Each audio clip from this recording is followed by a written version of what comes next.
is so belangrik dat beginners nie op die verkeerde dinge fokus wanneer hulle begin om hulle aanlyn inkomste te bou nie. So wat doen hulle verkeerd? Hulle fokus daarop om vinnig geld te maak, in plaas van om iets langtermyn te bou. Hulle dink hulle kan die nodige opleiding oorslaan. Baie dink ook hulle weet beter en dan volg hulle nie die bloudrukplan wat reeds uitgeleë en suksesvol bewys is nie. Maar ons nog 2 dinge wat ek gereeld sien.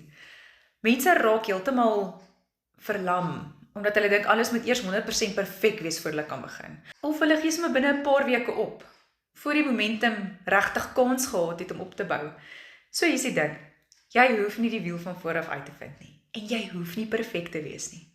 Jy kan as 'n totale beginner van voor af begin. As jy my nie ken nie, ek is Marie, ek is 'n tuiskoolmamma van George, en ek wil graag vir jou help om hierdie foute te vermy en vir jou wys hoe dit werk.